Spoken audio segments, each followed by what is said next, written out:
যে দেখুন এই বৃদ্ধ মা তার ছেলের কাছে এসেছে তার স্বামী চিকিৎসার জন্য। তার কাছে কোনো টাকা পয়সা ছিল না, তার স্বামীকে কিভাবে চিকিৎসা করবে। এক পর্যায়ে তার ছেলের কাছে এসেছে টাকার জন্য। ছেলে মাকে দেখে খুবই খুশি হয়েছে এবং দেখুন আদর করে ঘরের ভিতর নিয়ে আসলো। ছেলের বউ কিন্তু শাশুড়িকে দেখে খুবই খুশি হলো।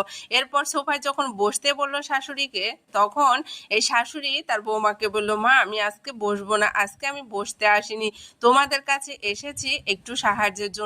তখন ছেলেটা তার মাকে জিজ্ঞেস করলো, মা কি সাহায্য, তুমি নির্দ্বিধায় বলতে পারো। তখন এই মা তার ছেলেকে বলল, বাবা তোর বাবা খুবই অসুস্থ, আমি হসপিটালে ভর্তি করে রেখে এসেছি। তোর বাবার অনেক বড় একটা রোগ হয়েছে, তার অপারেশন করতে হবে, অনেক টাকা লাগবে, প্রায় 1 লাখ টাকা লাগবে। আর আমার কাছে তো টাকা নেই বাবা, তোর কাছে এসেছি, তুই যদি টাকা দিস তাহলে তোর বাবার চিকিৎসা হবে। তাই বলে দেখুন ছেলের কাছে টাকা চাইতে লাগলো, কিন্তু খুব ভয়ে ভয়ে টাকাটা চাইলো, কারণ ছেলের বউ সামনে ছিল। তখন ছেলেটা বলল, আচ্ছা মা ঠিক আছে, তুমি যে বাবা অসুস্থ আমাকে কেন জানাওনি। তখন মা বলতে লাগলো, তুমি টেনশন করবে যার কারণে আমি বলি নাই, এখন তোমাকে আমি বলতে এসেছি কারণ অনেকগুলো টাকার ব্যাপার, এত টাকা তো আমার কাছে নেয়। দেখুন তখন ছেলেটা চিন্তায় পড়ে গেল।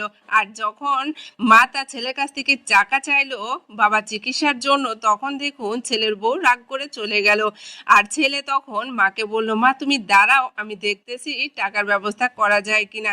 ছেলে রুমের ভিতরে এসে তার ব্যাগের ভিতরে দেখে যে অল্প কিছু টাকা রয়েছে। আসলে তার বাবার যে 1 লাখ টাকা লাগবে সে টাকা ব্যাগে ছিল না, অল্প কিছু টাকা ছিল। তখন ছেলেটা চিন্তা করলো যে এটিএম কার্ডটা দিয়ে দিই, মার ইচ্ছা মতো মা টাকা তুলে নিবে।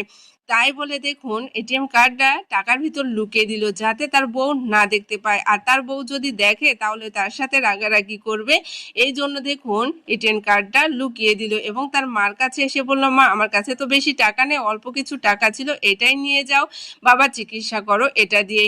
মা মনে মনে ভাবলো, এই কয়টা টাকায় তো আর কিছুই হবে না, তার তো অনেকগুলো টাকা লাগবে, আর আমার ছেলে একমাত্র ছেলে হয়ে তার বাবার জন্য এই কয়টা টাকা দিল, আর কোনো সন্তানও নেই যে তার কাছ থেকে টাকা নিবে। মা কিন্তু খুবই কষ্টে পেল এবং দেখুন মন খারাপ করে চলে যেতে লাগলো। কিন্তু আসলে মা ভুল বুঝেছে, মা বুঝতেও পারে নাই যে ছেলে বাবা চিকিৎসার জন্য পুরো টাকাটাই দিয়েছে। দেখুন মা কিন্তু খুবই মন খারাপ করলো যে তার স্বামীর চিকিৎসা হবে না, এই কথা চিন্তা করে। এদিকে ছেলেটি তার মার মোবাইলে একটা মেসেজ করে দিল, যখন দেখলো তার মন খারাপ তার মায়ের।